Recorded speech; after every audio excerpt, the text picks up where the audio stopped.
May your senses always enable you to celebrate the universe and the mystery and possibilities in your presence here.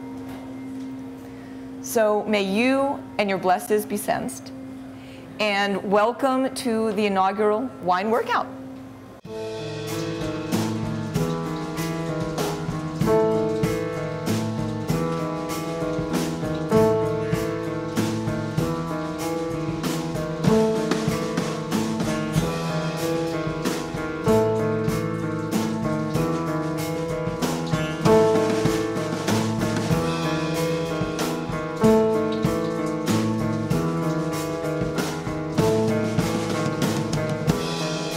Are you with me? 'Cause it's our last chance disaster. I'll tell you my favorite story. I started drinking really young because my dad loved wines and I loved talking about smells. So we'd always say, sweetheart, what do you smell in here?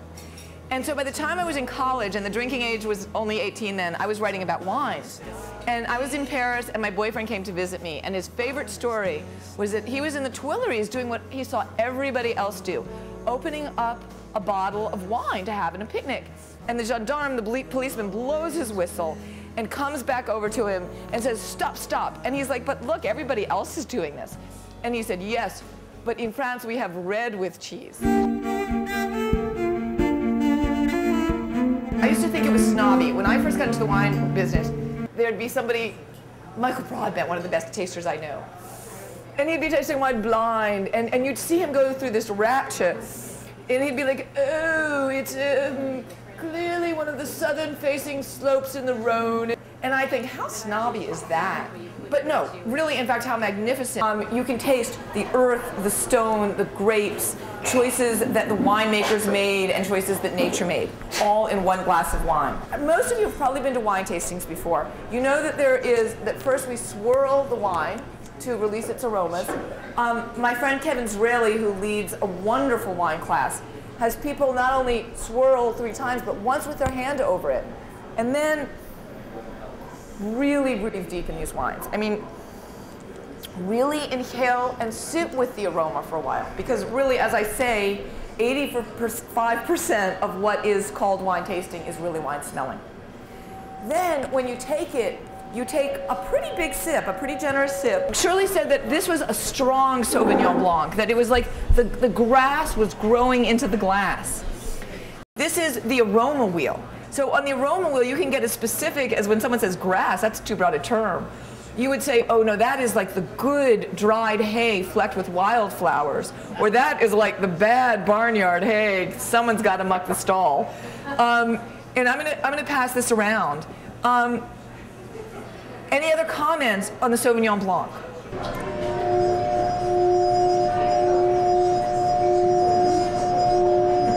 I grew up with my dad from the age of 12, giving me glasses and saying, sweetheart, what do you smell in this? And I didn't even know that people only described wine in words, so I'd be like dancing around going, oh my God. And then he'd say, well, what do you smell in words? So I'd say, well, oh my God, it's like a little bit of a wet leather saddle and a lot of like lilacs and some hay, and he said, you know, that's a Puligny Montrachet. When my dad died like 9 years ago, right out of the ICU in the hospital, he said, sweetheart, let's have some Puligny Montrachet. And I didn't know what to say. You know, I kind of reminded him that he was like in the hospital, and even though, you know, that they didn't have room service. And he was hooked up to all these monitors, and he just stared kind of blankly. And I started to remind him of the Puligny Montrachet. I just started describing the wines as we shared it since I was a teenager. And as I visited the vineyards when I was running Friends of Wine magazine, and of bottles I bought back, and of bottles he bought back, and on his monitors, I could see his oxygenation was better. His heart rate was slower.